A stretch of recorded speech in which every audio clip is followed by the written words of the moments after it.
On episode 23 of the Game Developers Podcast Out of Play Area, we welcome Johnny Wu, a QA director for Riot Games down in Santa Monica in Los Angeles.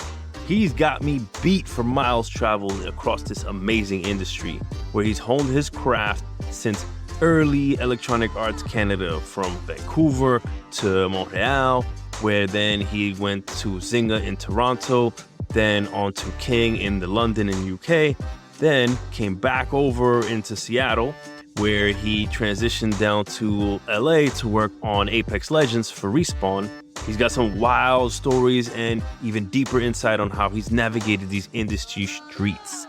Please welcome, repping our great neighbors to the north, Johnny Wu. Let's fall out.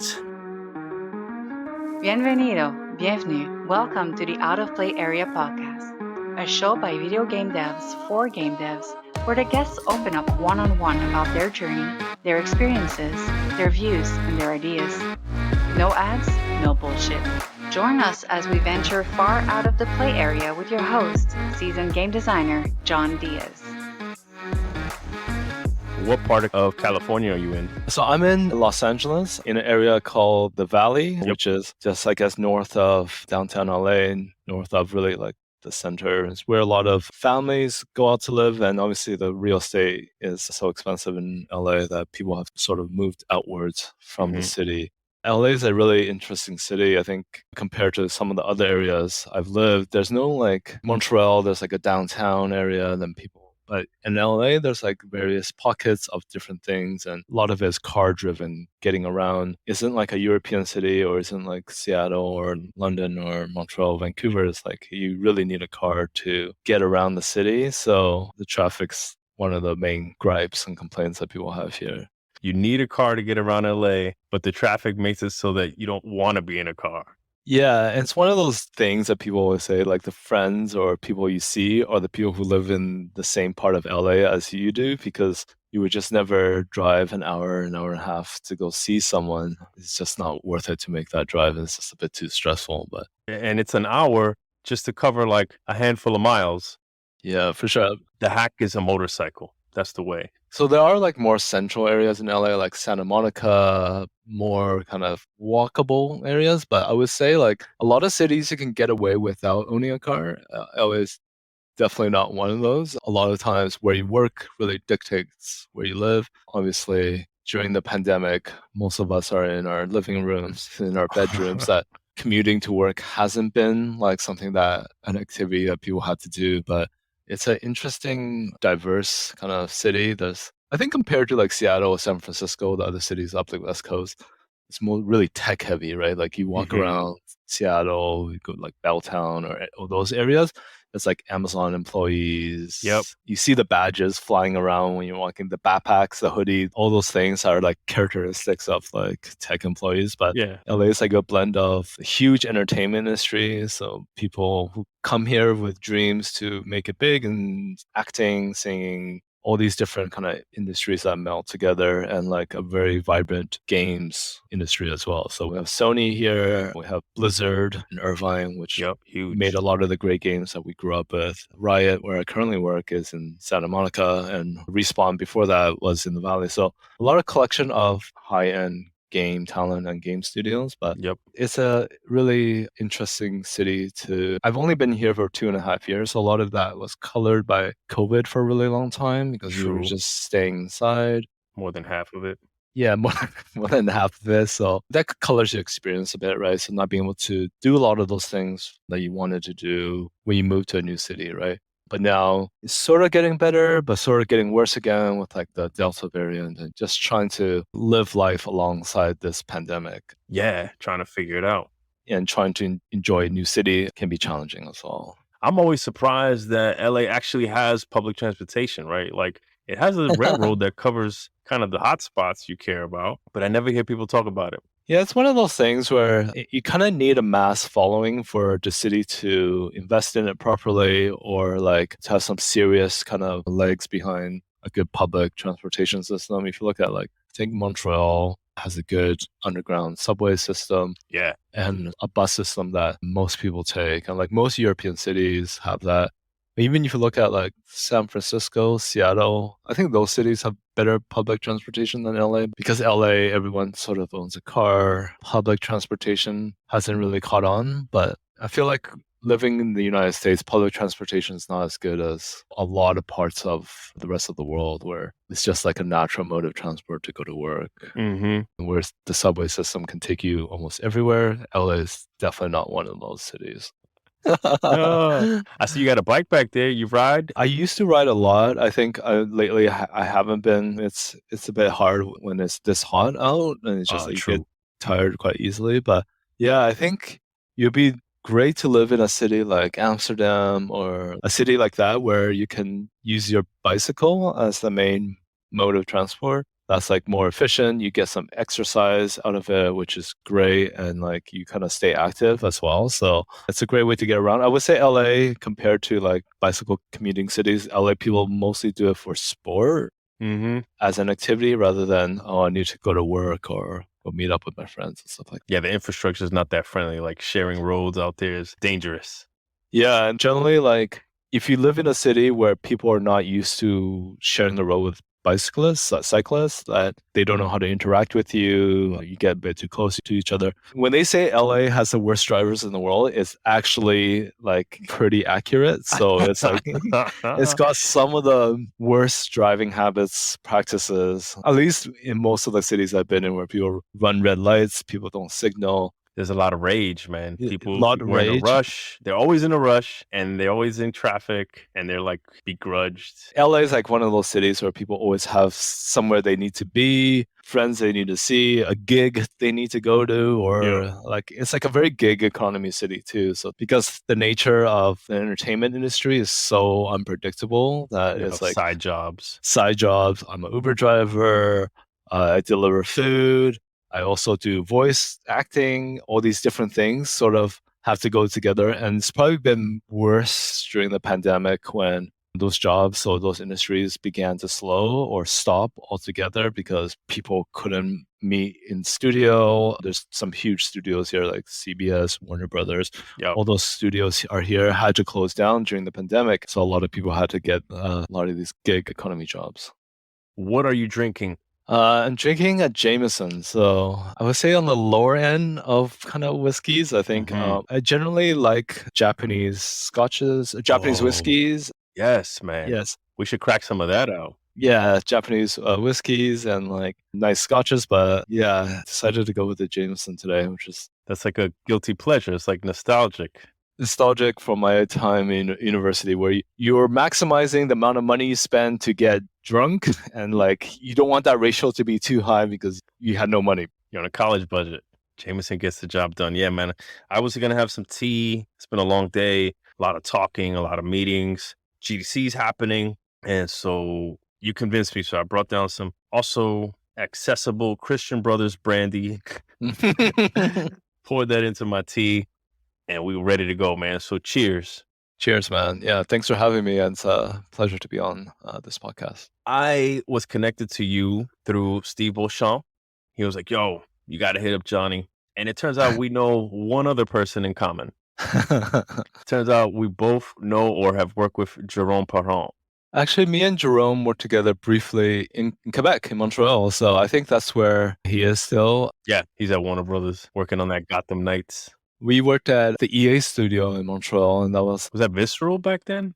I think it was just called EA Mobile. The studio was in, I don't know if your listeners will know this, in Place Ville-Marie, which is McGill Metro Station. Yeah. And EA Mobile occupied one floor, Visceral, and I think another studio, BioWare, occupied the floor below. And I was on the mobile team upstairs working on a very early stage mobile game. So that was where me and Jerome kind of interacted. I don't think he was on the mobile side. I think he was more on the console, what they used to call traditional box products. So sports and some of those franchises. I love how, as I do this podcast and interact with people that I haven't met before, there's always some cross-pollination, or we've walked similar roads, right? So it's awesome to hear that you were old EA/new EA, and then now you're at Riot. Yeah, we got a bunch of listeners from Montreal. So shout out to the Quebecois, to the homies. Comment ça va?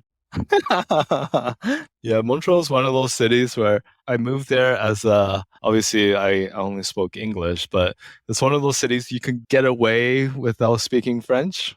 And like in Yes. Montreal, and I think because of that, I think humans need to be forced into kind of situations where they're forced to learn. But Montreal wasn't one of those cities where I think you had to learn French to Yeah, kind of get by the day to day, I think. But yeah, it was like a European city in totally. Canada. It's a lot of traditional French architecture. Sort of like the bars and nightlife there was very sort of European Hmm. focused. So when I moved there, I think I was in my early 20s, and That's a good place to be in your early 20s, that's a man. great place to be in early 20s. But one of the things that was interesting was that people don't go out till like 11 or 12. Yeah, that's the East Coast, man. New York's the same way. That's the East Coast, and it's like, oh man, I'm like, you just get home from work, you're tired. I also lived in London for a long time. People went out right after work in London, whereas in Montreal, people, I think they went home, Yeah, they took a chill out. nap, Yep. ate their dinner, then came out later and maybe stayed out until like the early hours of the morning as well. I like that London vibe. It was something else when I first saw it because you're seeing these people dressed up in their business attire and they're falling out the bars, man. So as soon as you get out of work, the bars are packed Yeah. and it's like 11 p.m. and they're still at the bar, man. And then they like rinse, repeat at it the next day. They're right back at work, super sharp the next day. I'm like, how do you do that? Yeah, I mean, some of us are not super sharp the next day, depending on how many pints of beer you've had. But again, this is also like how cities are set up being Hmm. important, right? Because London was generally a public transportation city. You took the underground or like a bus to get home. Whereas LA, you couldn't really do that because you have to drive home after. So far, man. Cabs are expensive. Yeah, you have to drive so far, or you have a cab, or you have to leave your car at work, and it just didn't make a lot of sense. But London has like a very special, like Montreal has a very special energy to the city. Totally. When you're there, it's hard to describe, but you feel the energy coming from the people around you, and you kind of feed off that. But it's like, yeah, it's one of those cities that I think it's great to live in at any point in your life and just have that experience. I'm with you, man. London, Montreal. Yeah. They have an energy. It's contagious. It's infectious, right? You want to be all reclusive and introvert, and it's gonna pull you out. It's gonna lure you. Come hang out. Come have a drink. Yeah. Meet the team. Air out your frustrations. Things like this. Yeah, for sure. And like English people love moaning and like just like having that kind of moment afterward to kind of just complain, Yup. just unwind from the day and just like have a few beers. And I think that's a great kind of way to kind of finish out the day.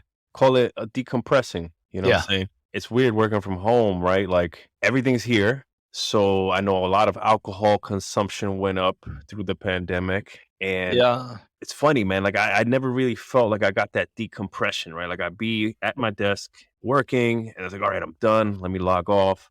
Okay, let me pour myself whatever. And it would still feel like my mind's at work or I'm not really disconnected. I'm not really recharging, man. It's weird.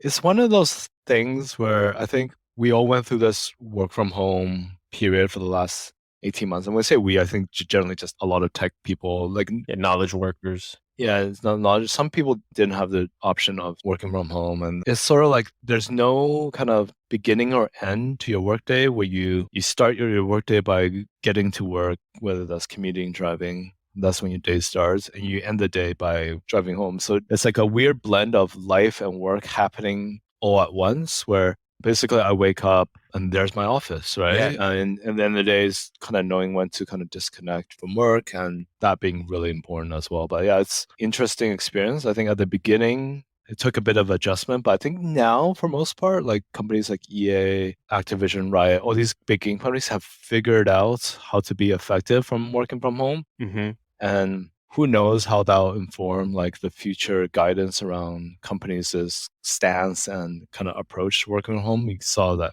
Facebook just said people can work from home permanently, right? And other options like hybrid models that other companies are going for. So it'd be interesting to see how the office space and the workplace sort of changes into the future as well. Yeah, it's a really exciting time, man. I never thought that the game industry would get here. And now that it is, I can't picture it ever going back, right? Like there has to be some type of hybrid or on and off. We're in the office these days, or, set your schedules a certain way. I hope anyway. And a lot of people have also like moved out of the big city as well, Yeah. like as part of this pandemic where people wanted more space, they wanted a garden. They wanted a yard. Mm-hmm. Because when we moved here, we moved into a 2-bedroom apartment, which was fine. But because we're at home almost the entire day, the space can get a bit smaller. If you have an office, you need to set that up, and that your whole kind of space changes because all of a sudden you're not at the office 10 to 12 hours a day. You're at home, so you have to kind of adjust your working space to make it work. Like a lot of times you're on Zoom calls and you see people like with all sorts of shit around their house. They have to work in the living room because their husband or wife is working in the office and stuff like that. And kids are at home and pets are demanding your attention. It's handy to have separation if you can get it. So that's why people tend to want a little bit more space. You're at Riot, you're a QA director. What does a QA director do? What's your day-to-day look like? It could vary a lot depending on company size or where you work. But my role right now is mostly to set the direction of where I see the team going. So what are the important priorities that we should work on? What are the important initiatives that the team should go after in the short, medium, or long term? And it's really kind of setting that direction strategically for the team, but also making sure that we have a good approach to delivering our current products, right? So, for example, at Respawn, we were working on Apex Legends live service, and that was a game that was a 60-player battle royale. We did release every 2 to 4 weeks. It's a very seasonal, content-based game. So making sure that on one hand, you're supporting the live service, live project, but also making good decisions around like where your team needs to be strategically long term. Should you invest in areas like better test automation, better tooling, better approaches towards work, as meaning like how the QA team works with the rest of the development team, all these different things that you want to have a hand in. I think I'm in the point of my career where I'm not doing a lot of individual contributions like a tester or engineer or data analyst or those roles, but it's also a lot of my day is people management, working with different stakeholders across all the different functions and roles within the studio, and making sure that whatever the QA team is working on is aligned with what the company prioritizes and what the company feels is important. So I'm making good decisions around that. That's impactful, man. That's a great position to be in these days, right? Like, it sounds like leading strategy, handling personnel, and figuring out what's the biggest bang for your buck for the resources you're going to have. How often does that change out of curiosity? Like, do you plan for 6 months, a year, then things change? Yeah, I think your goals do change as sort of like the company maybe shifts its focus or priorities around the project. There are a lot of differences working on a game that's in hyper growth, right? So what do you need to support a game like Candy Crush Saga, which was in hyper growth for a very long time, versus a game that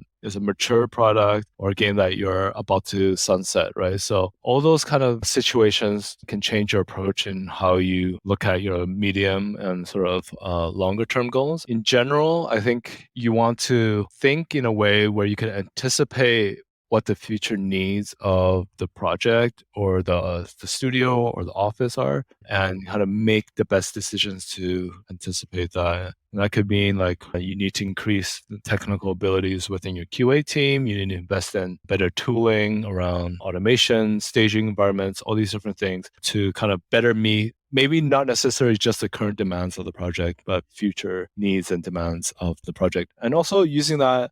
So let's just say that's the direction you want to go. Also understanding like, do we have the right team to be able to support those goals, right? So a lot of times you may need to hire for those skills or you need to develop those skills within your team internally and really focusing on what the studio and the project needs first rather than what your current team can deliver. So if your current team can't deliver on some of the longer term priorities and goals, you can look at ways to kind of build some of that expertise through hiring, through internal kind of skills, professional development, through kind of transfers within the company. All these things are sort of at your disposal when you're thinking about long-term strategic planning. That's cool, man. That's something that actually hasn't come up a lot on this show is long-term strategic planning, right? Like, what are all the cards available to you in this game, right? Like, we've actually talked about developing your team and we talk about hiring, but I'd be curious to know, what have you used in your experience for, okay,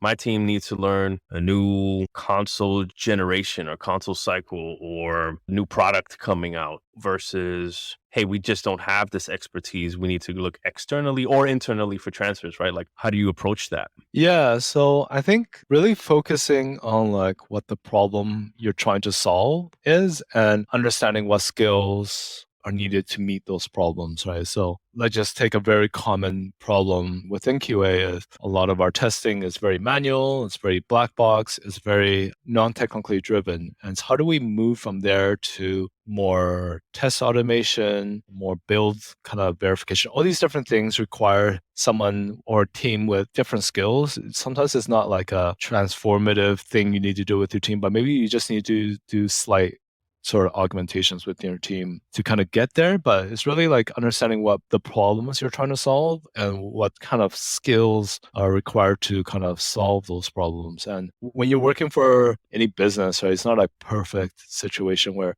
you can build out the perfect team, then make the product where the product is already going, right? So the car is already on the road, it's driving. Yep. It's really how do you make improvements to the car and keeping the car moving at the same time. And that can be like a bit of a juggling act sometimes, but it's something that we need to think about. A lot of times you go into companies or teams with varying levels of maturity, right? Like it's like a very sliding scale, right? Sometimes you join a team where they're just starting out, building a new project, building a new product, and they have very immature processes. They're not working in sort of like an agile sort of way, and it's how do you kind of inject solutions there?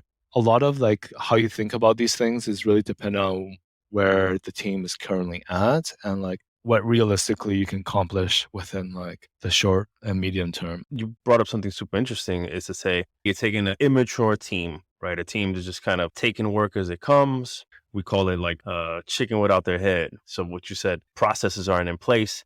And one step in that direction is maybe dropping in agile methodologies. Is that something you've seen to be successful, right? Like, we're like, okay, boom, agile is going to work for XYZ reasons. And how long does that take to implement?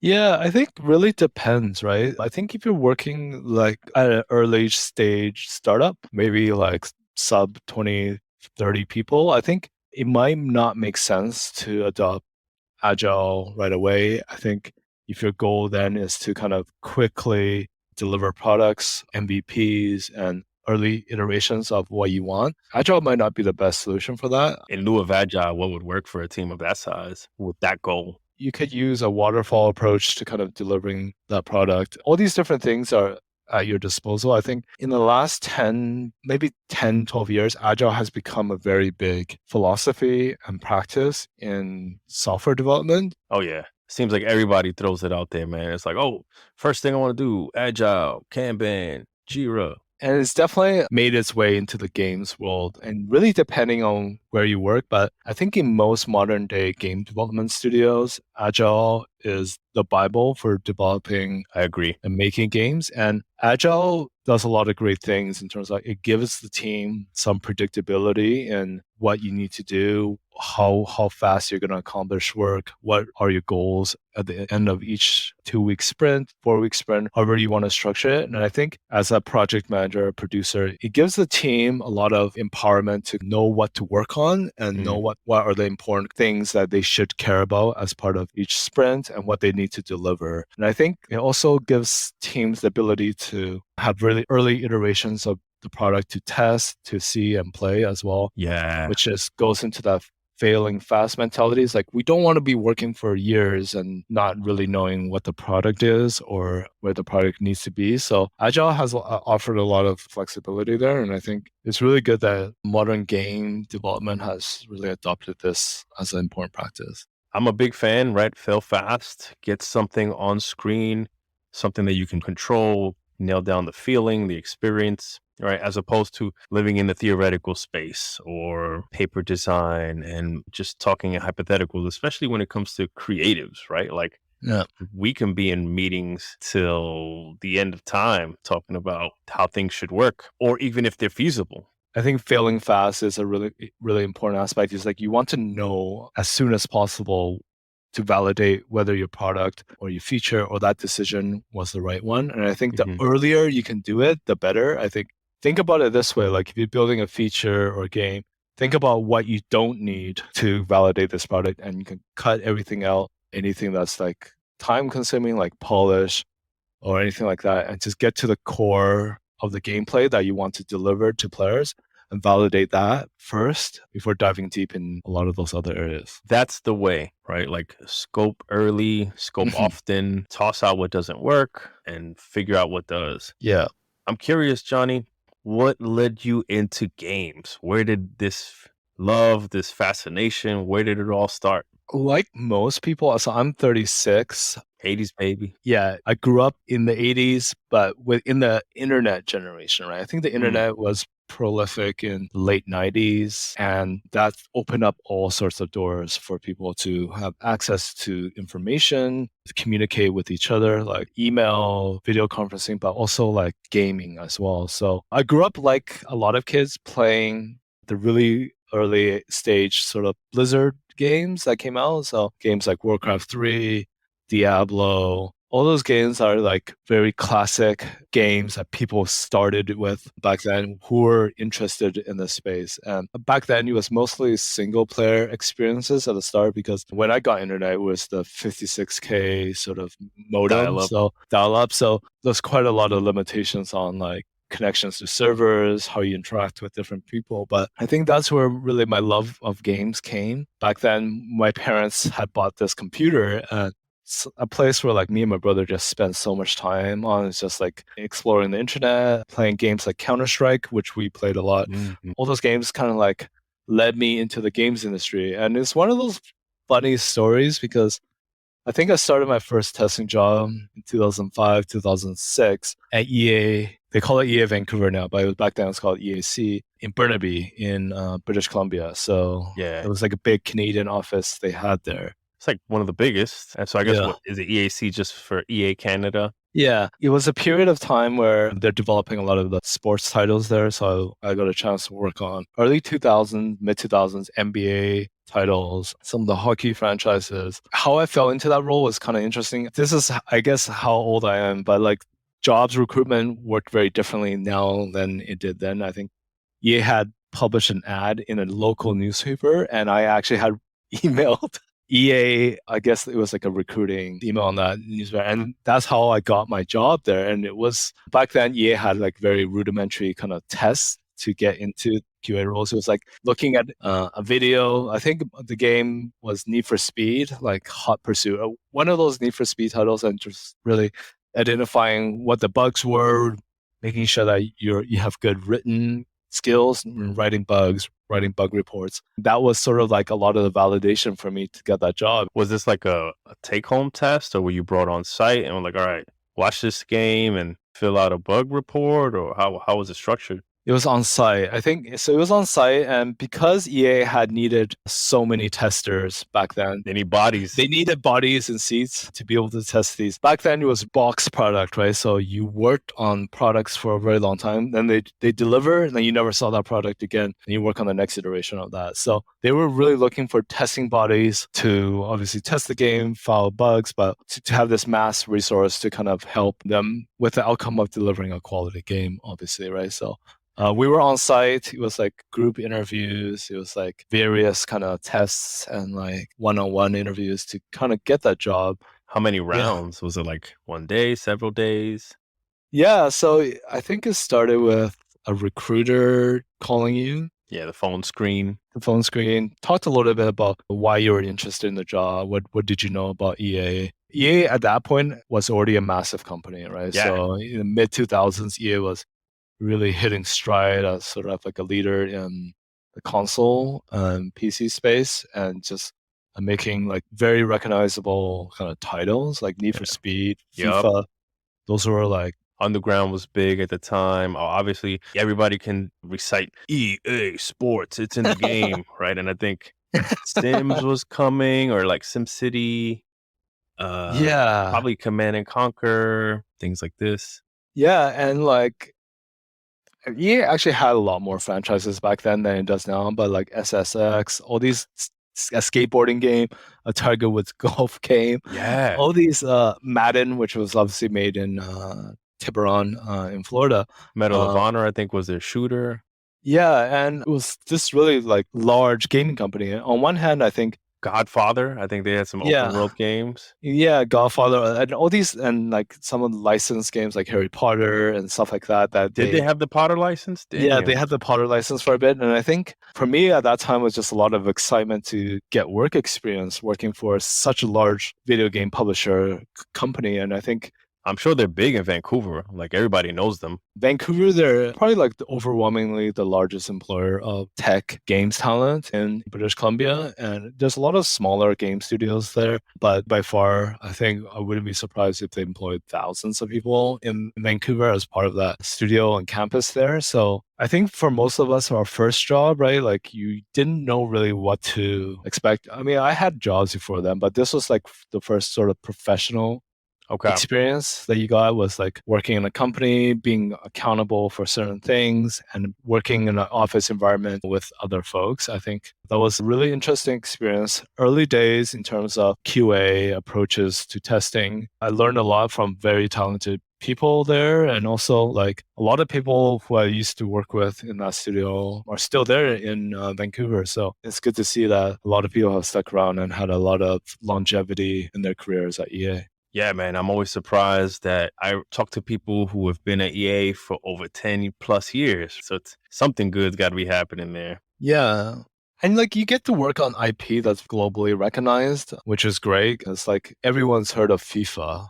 Yeah, Everyone's heard of Madden. internationally. Yep. Internationally, like you can go anywhere in the world and people will know what you're talking about with EA games, which is not the case for smaller studios or lesser known IPs as well. So yeah, it gave you a chance to kind of work on project with huge impact and huge reach. So that was a really exciting time. When you came on, did you come on as like a full-time employee, benefits and all that? No, I came on as what they call the contract tester, where back then QA was viewed very differently than it is now. So in the sense that testing was seen as really like, we need to get this project out. We're close to kind of shipping and we just need to pile bodies on bodies to kind of test and get the bugs out. So it was a contract role that was paid hourly. It was a very small kind of hourly wage, but I think that wasn't the most important part at that point in my career where it was more so just to really get experience in the industry, and in the sense that that experience that you got was way more important for later on in your career than the $10 an hour that you made as part of work there. 100%. I'm curious if you put yourself back in those shoes, like Johnny circa mid 2000s, you were an avid gamer, right? You played a bunch of PC games. Now you're coming into EA and now you're testing. Was there any big surprises about how games are made? Yeah, I think a lot of times people view those sports titles that EA makes as like very small iterative changes because you're going from one season of FIFA to the next and it's like maybe roster updates or anything like this. But I had no professional working experience and just seeing like all the artists that you need, all the software engineers, all the management layers that you need to make a game was really eye-opening and interesting for me because you go into these games and like you see like how big the studio is and like how big the investment into those franchises were. Yeah. And you just kind of really understand like the sheer monumental undertaking making a game really requires and just like how hard it is to get a build from the early stages to a very polished finished product was not an easy undertaking. So it's just like a lot of iterative stuff, a lot of working with QA to kind of make sure that where our approach to testing was correct, we're testing the right areas of the game, all these different things was interesting. Obviously, like you can make a game, two people in the garage, but the production quality won't be nearly as good as like what some of these big companies like EA or Activision or Blizzard are pumping out today. For sure. It's a resources numbers game. You would have told me how many people it takes to make a game. I'd be like, yeah, like 10, 20 people. And come to find that it's several hundreds. That's always a big shock to a lot of people. Like, I could make a game, right? Like, well, you could. It's going to take you a while and it's not going to look that good. Yeah. But today is different, right? Today is a whole different world, right? Like a bunch of assets for free online, a bunch of engines and tools and open source code and scripts that you hit the ground running, which is mind blowing to me. Yeah, for sure. And like making a game is far more accessible now than it was 20 years ago. Yeah, like you said, you have game engines like Unity with a Unity storefront. I may not have the money to hire artists or UI designers, but I can certainly buy some of those assets for like a really small fraction of the cost and make a game myself with like you can self-teach. A lot of programmers are self-taught or game developers are self-taught. So it's become more democratic people's ability to kind of make a game. And I think that's great. And like also the platforms to kind of have your games be published on have become a lot more democratic as well. So we can publish a game on the Apple App Store and Android Store quite easily. And Steam. Yeah, Steam. Whereas before, making a game was really a multi-million-dollar production. Oh, yeah. Because you have a physical product that you ship to stores. To kind of get your product to that stage, to have a box product was really expensive. And I think just learning about that process was really influential and like interesting part of my career. And I think a lot of it was also trial by fire, first job, lots of overtime, lots of grinding it out within like the QA ranks at EA. But a lot of people go into QA with the idea that they're going to be in other parts of the game industry. Yeah, totally. Other functions in the games world. And certainly I've managed a lot of people who've gone on to become developers, artists, producers and into those roles. But it's nice to be able to stay in this kind of discipline and also see how that's evolved over time. Yeah, I definitely want to pick your brain on the evolution of the craft of the field, in particular for yourself, right? Like when you broke in and what your interview process was like, and then what your day-to-day was like early on compared to what it is now. What do you look for when you're trying to bring people in onto your team? Well, that's a great question. I think it's a lot of combination of experience and attitude and approach. So let's just say this. If I could bring someone with less experience but a great attitude, or someone with a lot of experience but not really like the best attitude towards work, I always choose someone who was on the less experienced side but who can grow within the team and be really kind of proud of their work and be really kind of integral team member, not as just as a IC individual contributor, but also someone who can like work well within the team. A lot of QA is also like you need someone with good people skills, good kind of verbal communication skills as you're working with not just the QA team, but you're working with production, you're working with art, you're working with a ton of developers, and being able to communicate well, whether that's written or verbal, I think is a really important part of this role. A lot of the concepts, guiding principles we kind of are taught in QA can be learned and can be kind of educated on over time. But I think the attitude part is hard to change in someone you hire, right? So if they have a bad attitude or poor approach to work, that is a much tougher kind of problem or not to crack. So in short, that's what I look for. Obviously, like experience brings like all the requisite skills that you might need around test planning, good test case management, good bug writing, good eye for quality as well. So what makes a quality product is important. So we're not there just to find bugs, but we're also there to help deliver a good player experience as well. So people who care about that part of the game as well. So if you feel like a new feature is coming out that really has sort of adverse effects on the player experience, is that they're able to point that out and be able to contribute that design feedback back to the team as well. Totally. I like that. I like that a lot, man. That's super encouraging. Like someone comes and applies and they have a ton of experience, right? They've QA'd for many years on lots of different huge console and PC titles. They even got mobile experience. What are some of the flags that you spot maybe or that you check for to be like, I see something here. I want you to kind of probe deeper kind of thing. What are some of the flags that you tend to find or you tend to like check for? Some of the flags or indicators, I think I like to hire people with a very open mind towards solving problems or issues. So they come into those problems with a collaborative mindset in how to kind of solve those problems rather than with a mindset like, oh, I've done this before. This is how we're going to do it because it's worked for me necessarily in the past. I think while that is somewhat important, I think having someone with an open mind and collaborative mindset will help build good relationships within the development team. I think that's a really important part of this is like not to hire people who are like too dogmatic in their beliefs or into kind of like, there's one way to solve the problem. This is the one way we're going to do it. But like having someone with like some flexibility in how they're thinking and their problem solving, I think is really important. And obviously, like, I think that feeds a lot into how someone critically thinks about a product too. So like sort of like that strategic mindset as well. So like, for example, like when we were working on Candy Crush, which is a match 3 game, people hopefully have heard of it.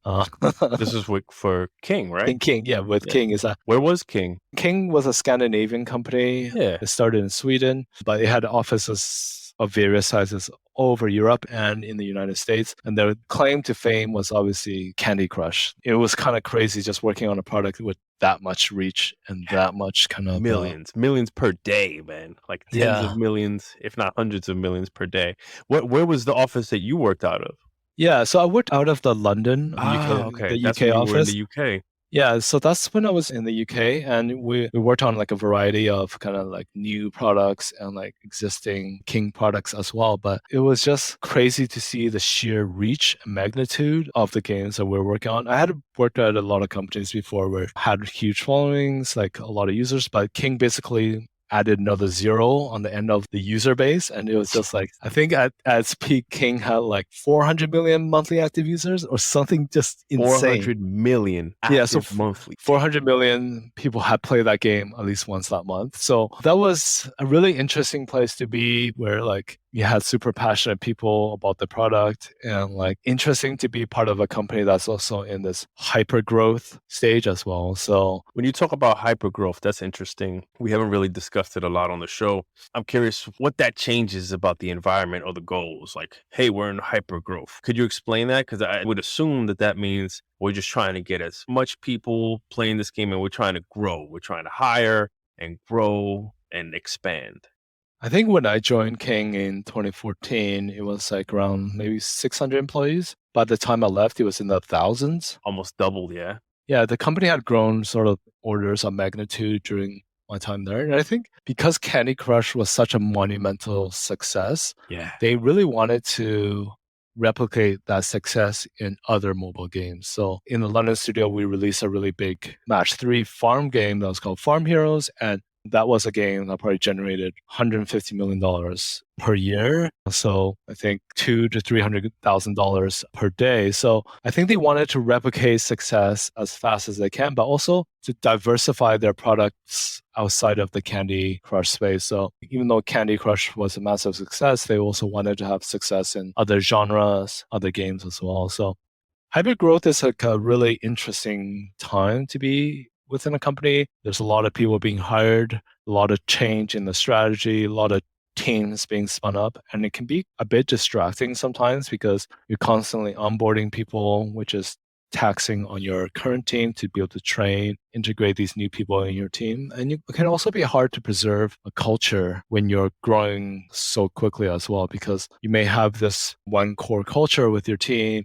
but that culture can quickly erode or get lost in the weeds over kind of like the space of a few years when you inject thousands of people into your company who may not necessarily kind of like share the same beliefs or share the same principles. So it's very different from a mature company where in a mature company, you have a few stable franchises. That's what you're working on. You're working on the FIFAs, you're working on the Maddens of the world, and you're taking less speculative punts on like new IP and stuff like that. Whereas King generally had a very open mind in taking really big risks and really big blue ocean plays into what the next hits are going to be and really willing to fail. I think we failed a lot in terms of like what genre we selected, what IP we selected. But the one thing that is kind of like commendable is that the leadership team really had ambitious goals for like where they see the company, what they wanted to do. So yeah, it was a super interesting time. Got to work with some really amazing group of people. People were quite talented. And I think the interesting thing about mobile games is that it's also reached hundreds of millions of new gamers as well. So if you think about our parents' generation, your mom, your dad, they weren't necessarily gamers before mobile proliferated. So mobile games sort of brought access to these games onto people's phones. If you can walk around kind of like on the subway or the tube, it's like people are playing on their phones, playing games all the time. People who you didn't necessarily think were gamers are gamers now. A lot of people like to scoff at mobile games because it's sort of like less immersive experience than console when you're sitting in front of your TV. But it's really brought a lot of new gamers into this ecosystem that otherwise weren't going to be gamers. Like my mom is not going to buy a souped up PC and start playing Apex, but maybe she will play like a super casual game on her phone. And I think that's super awesome for our game industry and the world of gaming. Absolutely, man. The more gamers we have, the better. And to be fair, the AAA space or the big console developers have definitely learned a ton from mobile. There's a lot of practices that didn't exist until mobile came along that were like, hey, this is a good idea, man. These like free to play and selling add-ons and maintaining a game, right? Versus like the old model was like box product, one or two DLCs, and then we're moving on. Now, I really think on the strength of mobile is why we ended up with games like Apex Legends, Yep. Fortnite, things like this.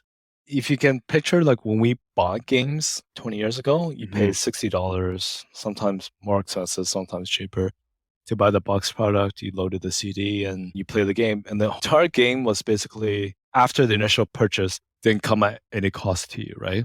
Mhm. Whereas now, a game like Apex Legends, which is free to download, you can enjoy the game thoroughly, like have a thoroughly immersive experience without paying a single dollar. So what that means is that you can introduce new players to the game who are otherwise hesitant to spend $60 on a game. $60 is a lot of money, right? To Yeah. kind of spend on a game that you may or may not like, right? So, Mhm. and if you choose, like you can buy in-game purchases, in-app purchases that gives you like a cosmetic boost or anything like that. And I think that's really where the industry has headed over the last 5 to 7 years is if you think about the app store back like 10, 12 years ago, it's like you had a lot of games that cost $3.99, $5.99, $1, $1.99. yeah. Yeah, $1. Like Angry Birds, when it came out, they had a paid version that was, I think, $2.99. Now you rarely see that outside of maybe like really niche utility apps, utility products. So you can download those games, play for free, and enjoy that experience. And whether the game monetized via advertisements or in-game purchases, you can choose whether to interact with those items or not. But I can play thousands of games for free right now, and I think that's cool and that's really interesting, and like it helps bring new gamers into this world, old and new, right? We're in a great space, like you said, right? We're opening it up to a whole different generation of people that weren't really quote unquote gamers, who now had this device that could play a game that worked with their life, right? That they can pick up, play a couple minutes, and then be done with it or continue to play. When you were at King, what were you doing at King? I'm curious how things changed as it went through that period of like hyper growth. When I arrived at King in London, it was still a relatively new studio at that time. The really established studio was a studio in Stockholm. That's their headquarters. Yeah, which was the headquarters where the founders originally kind of initiated the company. They founded in Stockholm, and that's where the Candy Crush franchise lives and still lives there. So when I got to London, the studio was still quite new. I was one of the really the first QA people brought onto the team. And so I looked over the QA team over in London, sort of like the QA manager for that studio. The interesting changes that you kind of go through is that when a team is in hypergrowth, they don't necessarily see as testing as an important part of delivering products because their goal, right, was to deliver products as soon as possible, as fast as possible to validate that. But with a company like King, we've developed different standards towards quality, what can be released, what shouldn't be released. When we started, we didn't have a lot of QA working directly with game teams. But when I left, QA working within game teams from concept to deployment was like a very common practice already. So it's really shifting what people think about as traditional QA, where you finish your product, you test, they test it, you find the bugs, they fix it, then you release the product, to QA being injected in pre-production at the concept stages to validate design, to explore kind of early testing needs, early testing practices, and all the way through when that product was deployed. So it was really like a mindset culture shift that needed to happen at that studio for QA to be successful within that studio. But that was one of the biggest changes. I love that actually. Like I've always found that to be the best use of QA, right? Is embedding them into the team, sitting with the developers, that they're in those early pre-production meetings so they can see the vision and grow with that and know what to look for ahead of time and be able to contribute to that, right? Like I've seen nothing but good things happen. And it's always Yeah. surprising to me when teams are resistant or hesitant to that. They build those walls. Yeah, they build those walls, sometimes physical, right? So Yeah. Different floor even. different floor even. So it was great to see that culture shift and it was really rewarding. I think as a studio, we were really tasked to deliver new mobile products to augment the games portfolio at King. People know King for Candy Crush, but they don't know some of the other kind of titles that come out from it.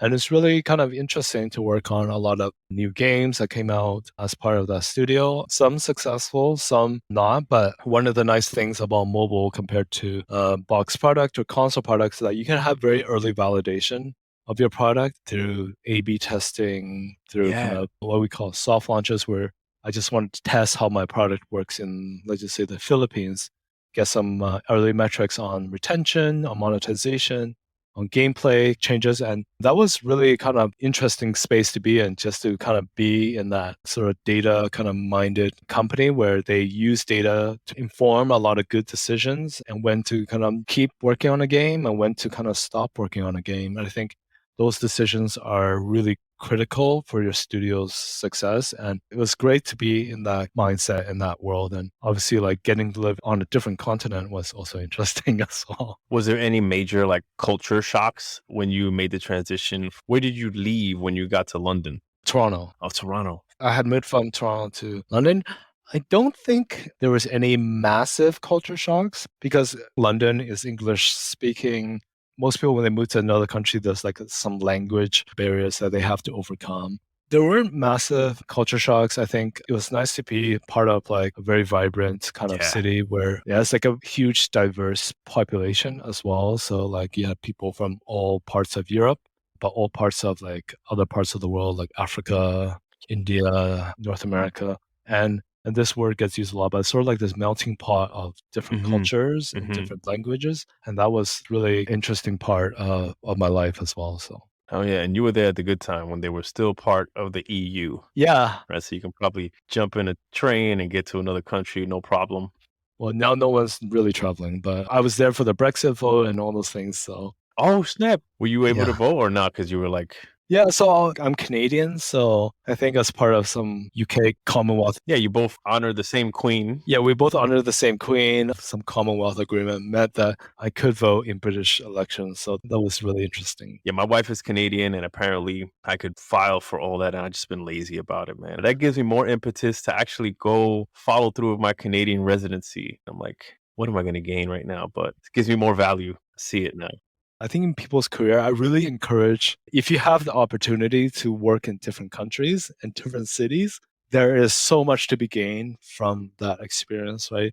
Like you're put into maybe more of an uncomfortable situation where Mhm. you don't have a friend space, you don't have kind of like your network, but you're challenged on those things, but you get to make new friends, build your network, but also just explore different parts of the world and cultures as well. Like in Montreal, there was like very vibrant Quebecois culture, and that was just like I think for personal growth as well as professional growth, it means a lot for people's careers to be able to kind of have that experience in like different parts of the world. Yeah, 100%. Like what you said about you look for people who are naturally more open-minded. And Yeah. like you said, it's tough to change someone who's so set in their ways and regimented, but all hope is not lost, right? Because typically if you do move and get out of your comfort zone, leave your hometown and are forced to learn how to survive with different people, different languages, different culture, having to look right to cross the street instead of left, you know. Yes, yeah, yeah. The really small things like that, I think, are interesting. And like, if I had to tell my younger self or other people who are just starting their careers that if you work for like a big multinational company like EA, it's like you can go work at a different office, Yeah. right? And you can just transfer internally to get that experience. But like, it would have been disappointing to just, I think, work in one city my entire life. For sure. Working in different cities, different countries really kind of gives you some perspective. And like you said, opens up your world a bit. And I think having that international experience is definitely a really nice thing to have. I'm gonna corroborate times a million, right? Like it makes you more employable by the sheer nature of you're more open-minded, you have more perspectives on things, and also personal growth, right? Like you just become someone who naturally is easier to get along with, right? Or have interesting conversations with, right? Which is an unwritten thing of what we tend to look for when we're looking to bring people onto the team, for sure. Yeah. What moved you to the UK, right? Like, did King bring you out there? And then what brought you back over the Atlantic over here? I'll rewind a bit. So in 2009, I did the after university thing where you go traveling across a lot of different countries. Nice. Uh, I don't know if it's as popular as other parts of the world where you graduate, you have no job experience, you go go travel for a bit. Backpacking. Yeah, so I went backpacking in Southeast Asia. It was one of the more affordable destinations to go to. So I went to Thailand, Malaysia, and like all these other countries. I gotta go, man. It's still on my bucket list to travel as soon as I can. I want to get out there. Yeah, it's one of those pent up feelings that people have right now during the pandemic. It's the inability to travel and see people, see family. But so I had done this Southeast Asia trip and I had met tons of people from the UK as part of that and friends that I'm still in touch with today. And I always thought to myself, like, it would be a really cool experience to go live in London for a few years, to have that as part of my life, as part of my journey. And I think that was always in the back of my mind to kind of make my way over there. So I moved to the UK for the King job. I had interviewed remotely. They got me a visa to go work in the UK. Me and my girlfriend at that time, now my wife, is that Nice. we moved over there. I think really just like not really sure what to expect. Like I said, it's like you're sort of challenged in like you don't have any friends immediately, like all these different things put you in positions of discomfort. But I think that's really good for your personal. That's how you grow. Yeah, personal growth is to be able to do that, to kind of step out of your shell and be able to do that. So that's a big reason why I went there. I think also London has such close proximity within 2 hours to so much of Europe as well. So having the ability to travel to different destinations, Portugal, Spain, France, Love Spain. Scandinavia, different foods, different cultures. Yeah, Spain has great everything basically, Everything. right? So like weather, food, drinks, vibrant life, like seaside, kind of if you're in Barcelona. Mm-hmm. So really like having that opportunity to travel out to different destinations was appealing. Like if you think about Canada, right? There's only so much you can do if you fly 2 hours away from, even in the United States, right? It's like, It's just like the difference from me flying from Los Angeles to Texas to the Midwest isn't as different as flying from the UK to, let's just say, Romania, Italy. All these countries Greece. offer a different flavor, like Greece. Yeah, all these different things offer like different peoples, different cultures, different foods. And I think that was a really big appeal of living in London as a travel hub, is like your ability to go to all these different countries is just magnified. And like, yeah, in your 20s, early 30s is definitely like, if you have the opportunity even later to do that, I think that's a really amazing kind of incentive for why we went out there. Nice. And like when we came back. How long were you out there, and then what brought you back? So I was out in London for close to 4 years. That's a good run. Yeah, that's a good run. And moved back with King. Actually, King had opened a studio in Seattle. Oh, Yeah, I think Fifth and Pine, or like. damn. That's right in downtown. Yeah, so right in downtown. They had acquired a studio a few years ago. They were looking for some leadership on the QA side over in that studio. So that's why I moved out here. Other kind of personal reasons, my parents live in Vancouver. Yeah, you're like a 2-hour drive, 1 hour flight. And it was nice to be closer to my parents. Unfortunately, the Seattle studio didn't work out because in the end, they decided to close that studio for a lot of different strategic business reasons. But that's really why I came back. And like from Seattle, I came down to LA where I'm currently at. So it's gone like a full circle a bit. Yeah. So from King then back to EA for Respawn? Yeah. So I went from King in London to King in Seattle, and to Respawn, which is part of EA in Los Angeles. Yeah. Nice, man. So King shuts down Seattle, Mm-hmm. and then you're looking for work. Yep. And Yeah, you I was looking found for work. Yeah. LA. Yeah. What led you to LA? Was it the city? Was it the company? Was it the IP? What was it? Yeah, it was a combination of everything that you just said. I think everyone has this very idealized view of LA. It's the beaches, Hollywood, it's Hollywood, weed, it's all a that. it's a party life and all these different things. One, Respawn was a very talented studio. Absolutely. They 100%, had man. they delivered Titanfall 1, Titanfall 2. When I got there, it was season 1 of Apex Legends. And I think it was a combination of the studio, the IP that they had, also the opportunity to kind of make an impact on the QA team at Respawn as well. So there aren't too many free-to-play console games, but Mm-mm. compared to mobile, right? So, and the battle royale space is also pretty hot right now in terms of like PUBG, Fortnite, Call of Apex, Duty. all these Call of Duty, Warzone, all these different games are make this a very interesting space right now. So I've done tons of mobile, so it was nice for me to kind of step out of that comfort of mobile into like console development. Working on Apex was on Nintendo Switch, Xbox, PS4, and PC, obviously. So it was Mhm. on like 4 different platforms. So getting to work on a game that was very immersive, right? Like if you think about playing free to play, or not free to play, but like playing shooters in general, it's like Yeah. you're very in the zone, right? When you're playing those games Yeah. versus like a more casual setting, like swiping on your phone and stuff like that. So yeah, it was a combination of all those reasons that you kind of brought up. Is like I get to experience a new city, warmer weather, and just like being able to kind of work on some pretty like amazing IP was like a nice part of that journey. Fantastic. And then so when you came over to Respawn, what was your role? What about the opportunity was it that enticed you? Kind of like what was the challenge that you were coming in to solve?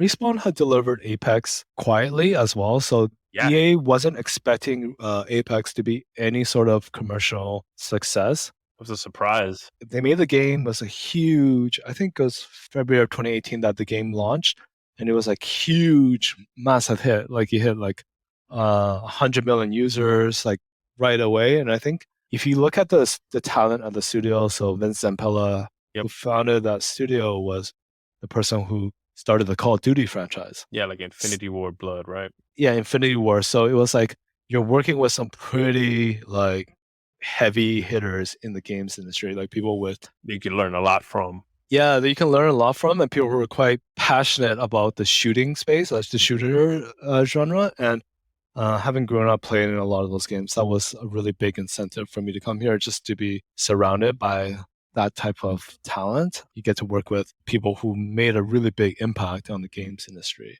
They had just delivered season 1 of Apex.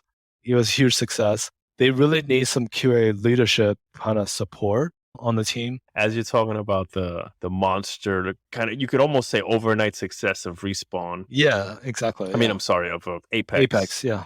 Is I kid you not, I'm pretty sure the way I judge kind of games and their trajectory is from my like Twitch dashboard. And so, the first role at the time was probably dominated by like Fortnite and PUBG. And then I'm pretty sure Apex started cropping up in those first 2 slots. And I was like, let me check this out. And I started watching and I was like, oh my gosh, I love your mobility in that game. And I like the classes and the 3v3, like count me in the zip lining. I was like, all right, let me go check this out, man. And that's what hooked me just from watching. It's really difficult to make a game in this genre to be successful. The maps, the characters, the legend, the balance of the weapons, the legends, all these different things have to come together for it to work. It's also a super competitive game, right? Yeah. Like this is like a game with the esports kind of presence, like with a huge Twitch streamer following as well. So it's really going from like Candy Crush to a game like this. That's a huge jump, man. I'm curious, like the sell, right? Like, how do you sell yourself to a company who's like super hardcore, right? Like, top right quadrant versus if casual and accessible is kind of the bottom left. Yeah.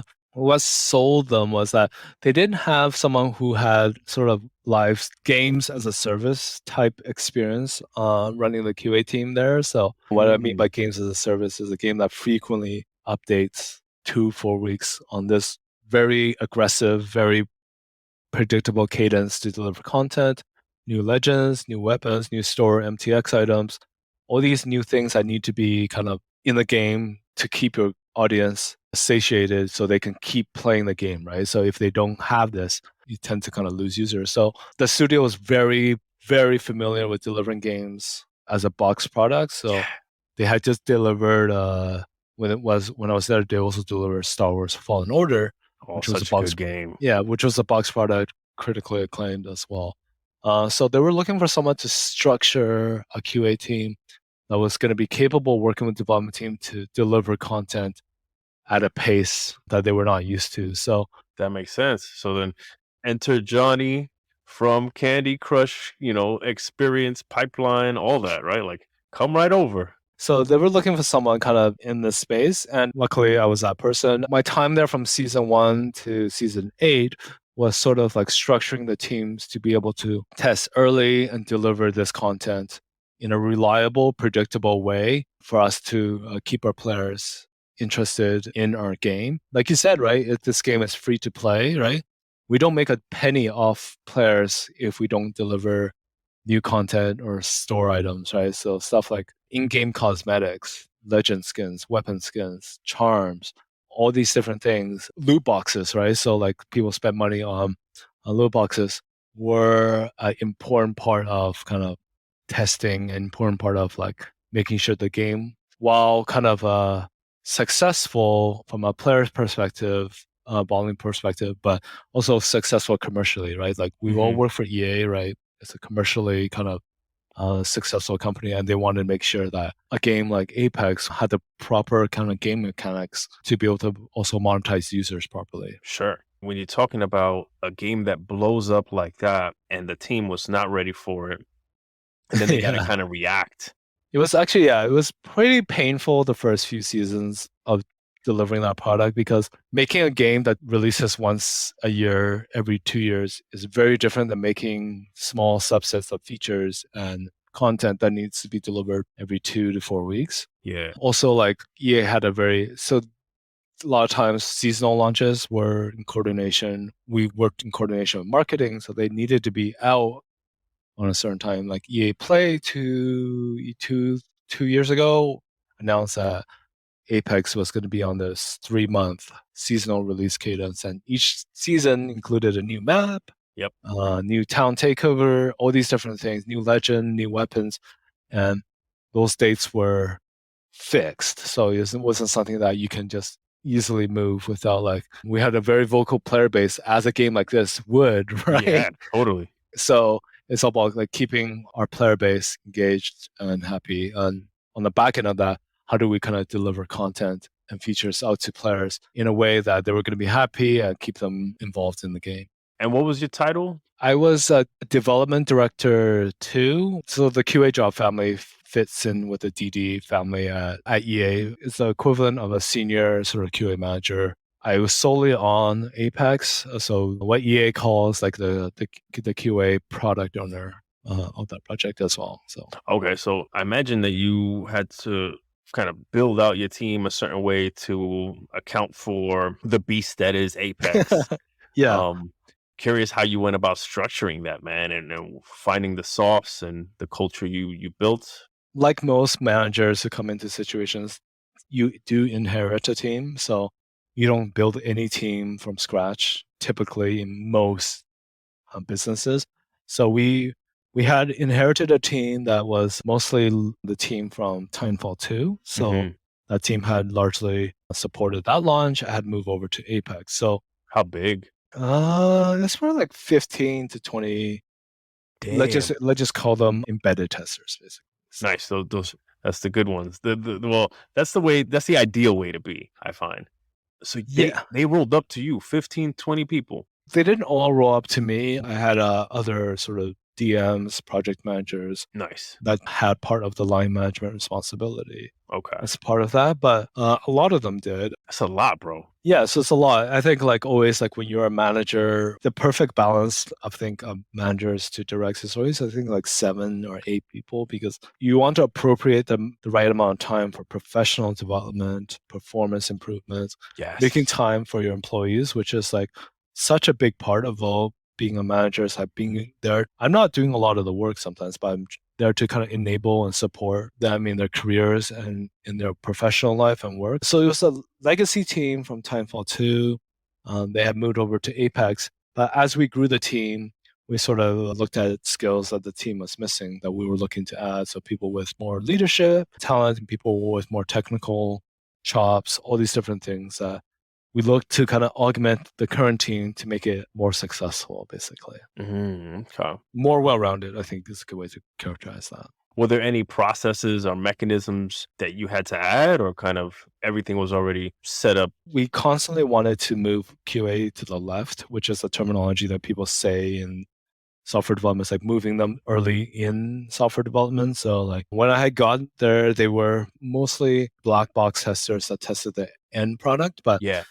throughout my whole time there, it's mostly moving QA to the left in order for them to be like involved from concept, Mm-hmm. pre-production, design to all the way through to deployment and post-deployment. So that was really like a big effort that we placed there and making sure that the teams incorporated QA and integrated QA into how they thought about making the game. Well, let's talk about that, right? Because I really stand firm in the belief that, and I like this terminology, right? Like I've never heard it before, moving them to the left. I really believe in this being the ideal setup for any team. And you're right in there, right? You had to, it sounds like Mhm. twice, right? Like at King, you had to do the same thing. Yeah, And even yeah. here at Respawn. How would you guide someone to do this on their team, right? Like what does that entail? Just at a high level.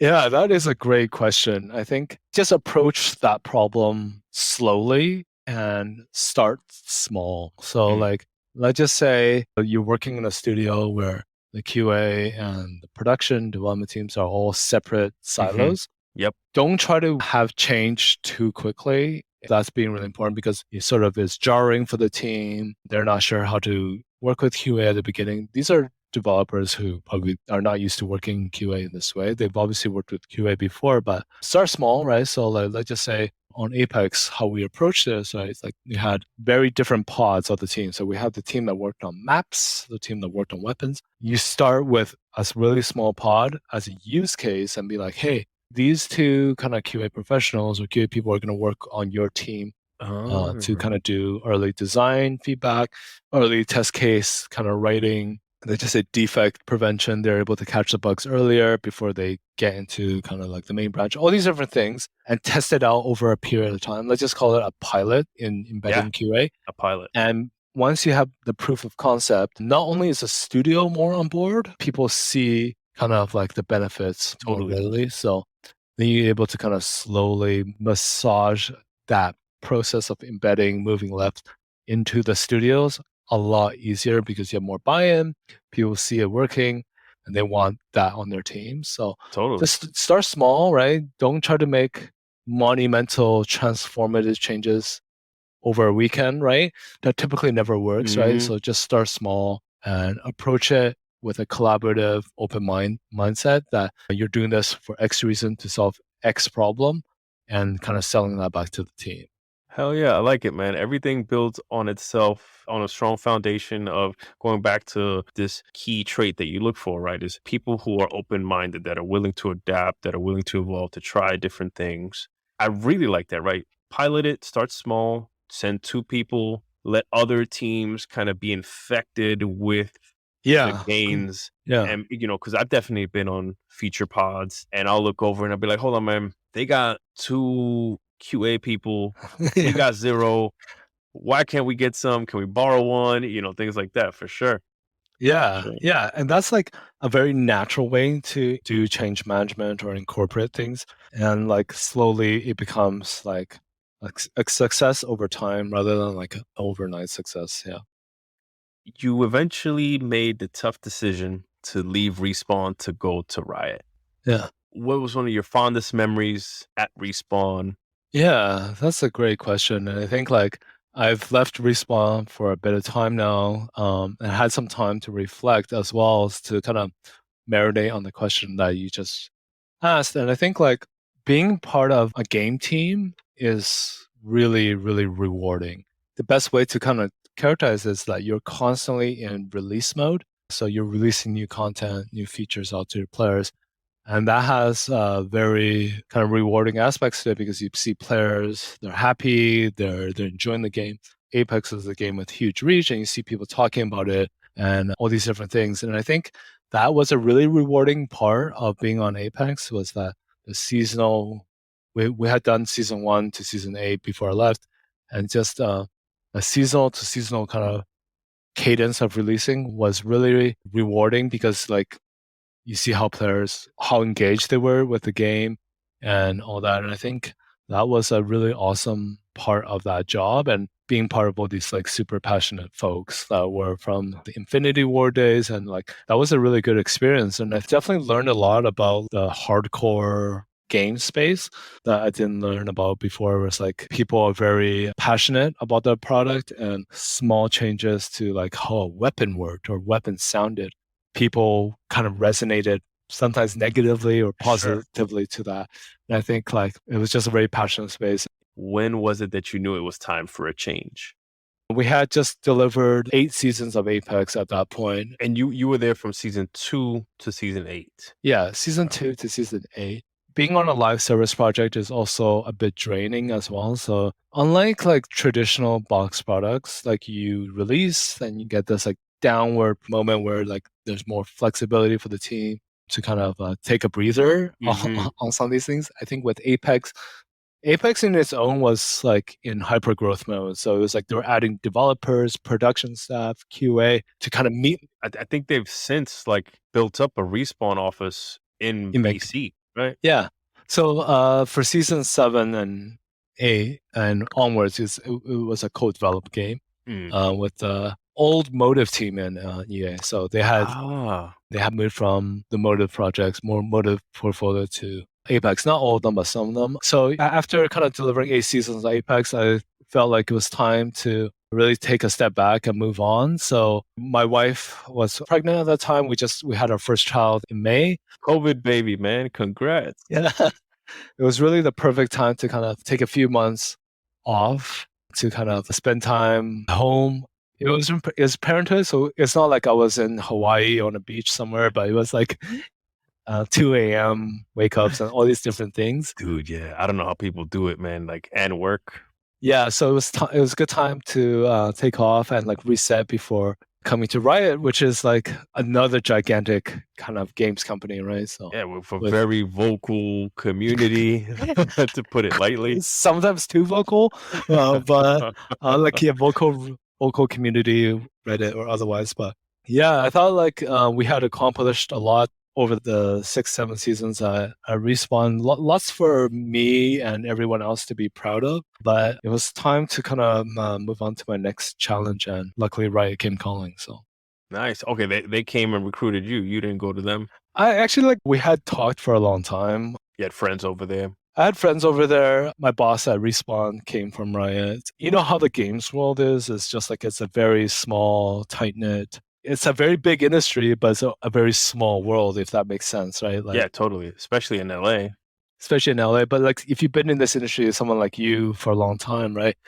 You sort of know people across the industry, right? Like when you were in Montreal, you meet people, all these different things. So, and a lot of times people get new jobs and new points in their career through just network and connections. Then that's a really important part of how they get introduced to their next job. And that's no different from my journey to Riot. Is that I knew Seaburn Green, who's the head of QA here, and he has some interesting kind of projects and opportunities for me to kind of come to Riot, and that's how I landed here. So I'm still very new here, but trying to get the ropes and learn a lot. But like League of Legends, another huge game, probably with the largest esports following ever, right? Dude, that was the first championships I watched. Like, I'm a big fighting game person, right? Like, Evo and watching Street Fighter championships. That was what I thought was going to hit ESPN first. And when I was in E3, I think it was, I forgot what year. Yeah. and I saw the League of Legends championship, and it was just like, oh wow, this is what pro gaming is all about, right? Like Yeah. this is the stage that now it's a thing, and it's going to be on television, and it's going to be a moneymaker and endorsements and all that stuff. So yeah, that league is not a game, man. Yeah. When you were younger, like, could you imagine the Staples Center, the huge stadium being filled with gamers, Oh my god, gamer not at fans all. Not at watching all. a 5v5 tower defense game, right? Like Not at League of all. Legends? Not at all, right? Like, Not at all. not in your wildest dreams, right? Exactly. So, I remember being a kid, man, and being ridiculed, right, for being a geek, a nerd, right? Like, yeah. stop playing games. That's you should be playing sports or hanging out, things like this, right? Yeah. Yeah. Mm-hmm. And I think League of Legends and Riot just proved that they could take gaming into the stratosphere, this next level that no one ever dreamed of being there, right? So and the industry has also changed along with that. Like you probably couldn't imagine that you'll be watching someone else on a Twitch stream playing a game, No, right? no. Hey, we'll watch this person play a game. I'm like, no, fuck that. I'm gonna go play the game.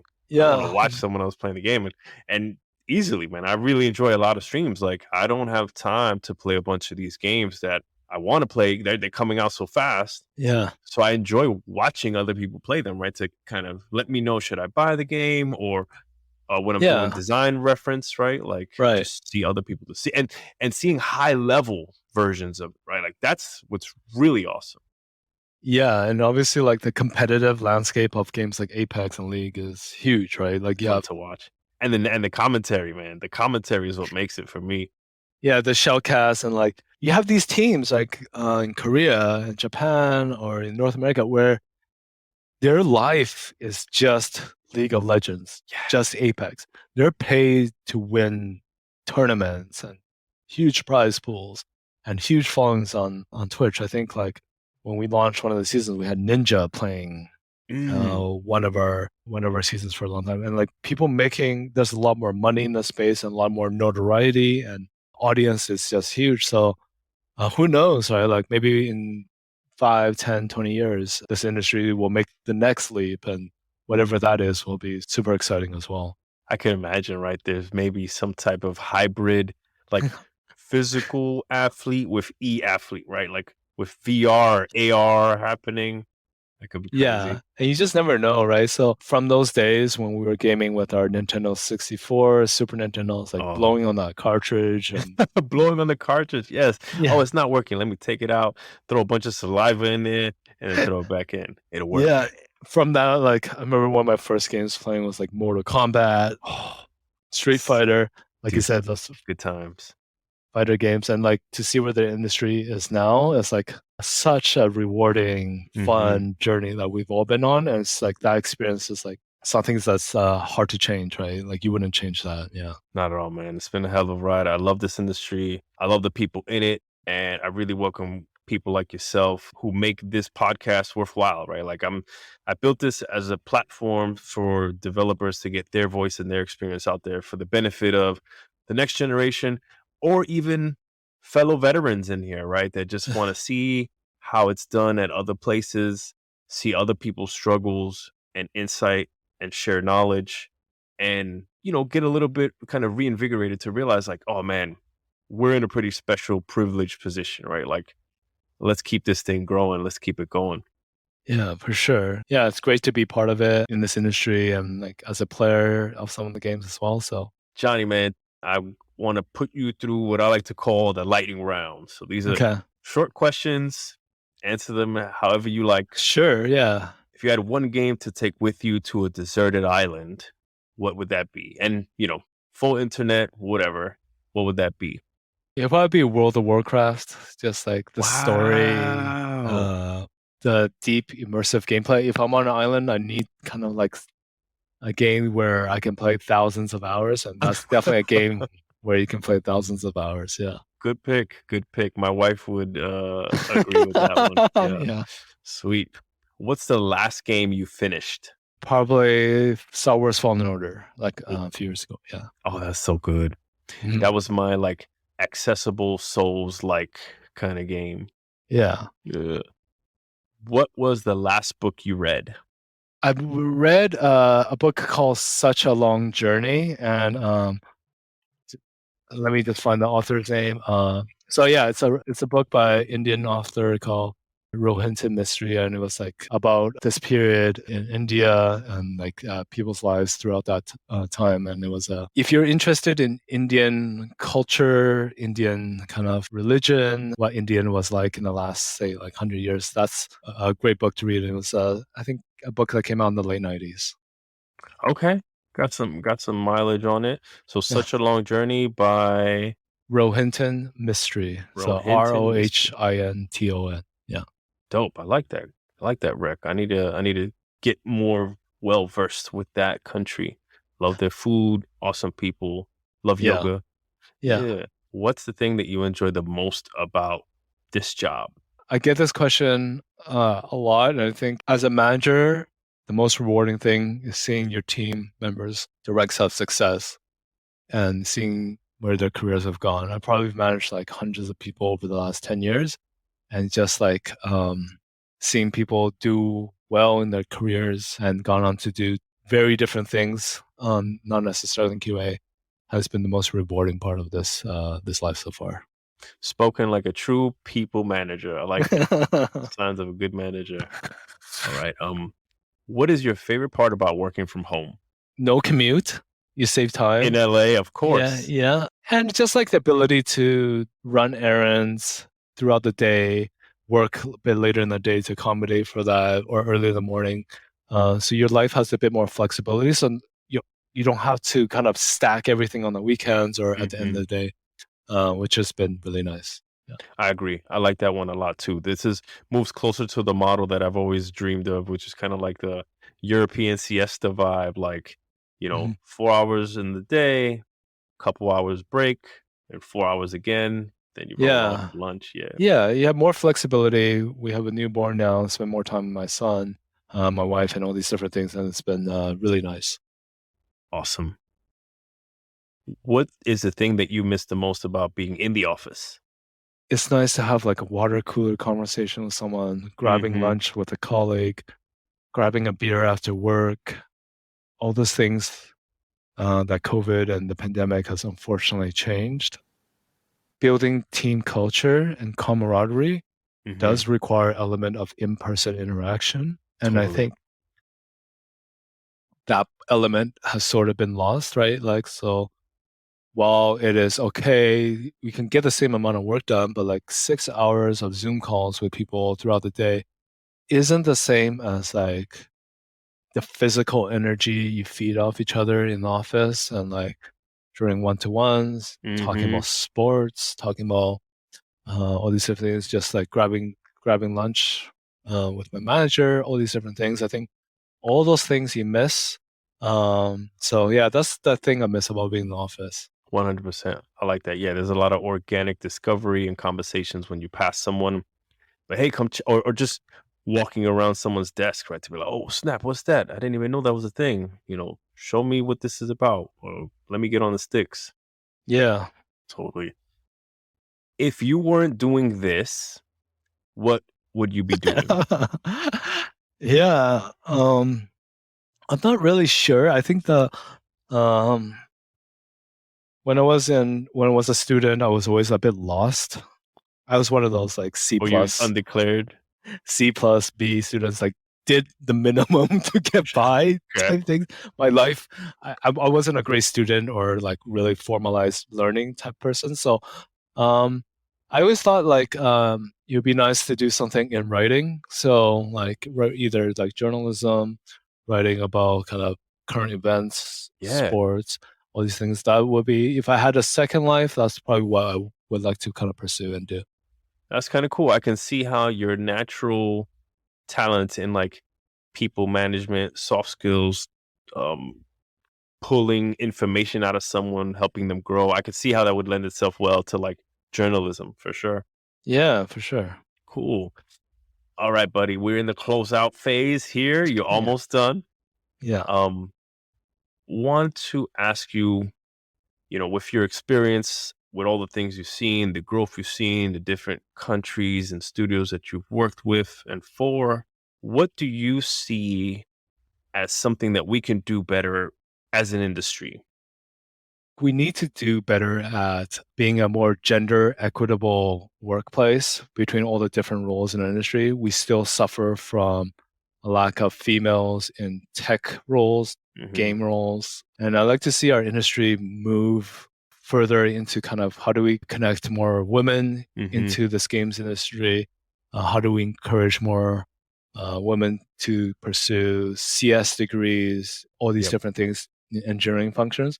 When I was in school, in my program, we probably had 2 or 3 women, Same here. females in our kind of CS classes. So if there's any way we can do to encourage more gender diversity, I think that's great. And like, I think our industry traditionally hasn't done very well here. It's not unlike companies like Google or anything like that, but and the treatment of kind of females hasn't been historically been good. And I think we need to do better there. And I think the industry needs to kind of take a more aggressive stance to like gender equity, equality, diversity in the workplace, and like take that to heart and like just make sure that we're always in the right direction there as well. I like that. That's a great call out. It is a tough conversation to get into, but I love that you call it out, right? We have to bring awareness to it.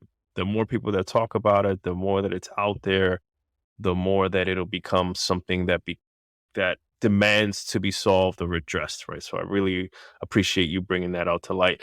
As a director, I know that you have a hand in helping who you hire. I know a problem that I fall into, right, is that we just don't get the applicants, right? Like I would love to see more diverse applicants, but we're not getting them, right? So what can we do to see those resumes, to get these people in the door? Yeah, I think like, yeah, it's one of those things where like you just don't get as many applicants compared to men in most traditional tech roles. I think like where we can help solve some of that is like investment in women in engineering roles, engineering education from a really early age, like K to 12 kind of education. Is like, how do we make computer science programs more friendly for women and females to be in? Because it can be intimidating if you go to a class where like 90%, 97% are male. Yeah. That's not the most welcoming space, right? You're basically in a locker room. So how do we start at the education level to kind of support that? And I think EA and other companies have invested a lot in early education to kind of make sure that there's more equity there as well. Yeah, it does tend to fall on the shoulders of the big companies that have these resources to partner with universities, colleges, high schools, grade schools, right? To install programs, to have kids visit or have developers go in and do presentations and pass down tool sets, things like this, for sure. I like it. All of that outreach helps, right? It is trending better, but I mean, you still kind of hear about like the recent Activision Blizzard news and all that stuff. It's like that just hit me yesterday. I'm just like, oh, I got to read this. I still haven't read through the whole and thing. like hearing that is definitely a bit sad, but like a very reality check for like where our industry is and like where we need to go. So definitely a ton of work that is still left to be done here. So heck yeah. All right, Johnny, what would you tell 1995 Johnny? Like if you can go back and have a conversation with him, what would you tell him? What was something you wish he knew? I would say like 1995 was 10 years old, so I don't even know what grade that is, but it's just... All right, let's say 2000, Johnny. 2000, probably 15, probably just like step outside of the house a bit more. Oh, okay. So I was like really like into the kind of like the gaming kind of space, but stepping outside more and applying myself more at school. I think that's the two things I really wish I had done differently. So like I kind of had like a very nonchalant attitude towards life when you're 15. So I didn't really apply myself at school very much and all these different things. And that's something I wish I could do better. Yeah. Interesting. I mean, it seems like everything worked out pretty nicely. Yeah, everything's worked out pretty nicely. A lot of luck along the way, I think. Mm.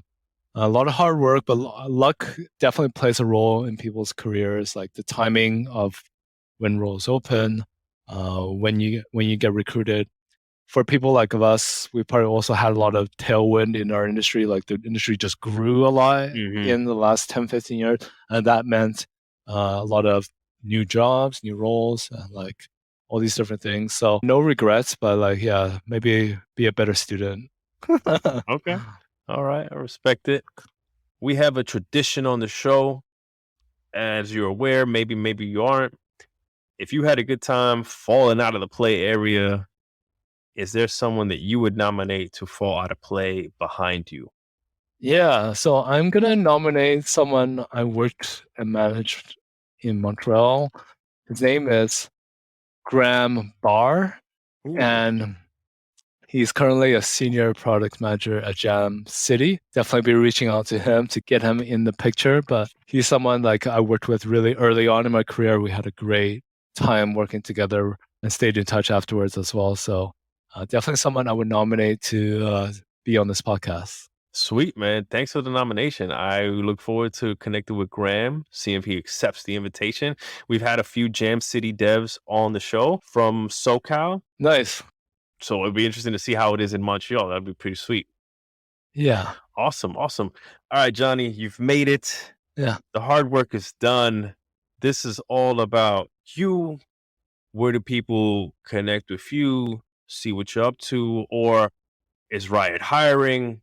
Yeah, you can connect with me. The best way is on LinkedIn. So just look up Johnny Wu, find me quite easily, and we can go from there. But yeah, I'm somewhat active on there, but I'll definitely be checking my messages if people want to connect or people want to learn more about Riot, the game industry, or just general kind of career paths in this QA world. Just hit me up, and I'll be happy to make time and help.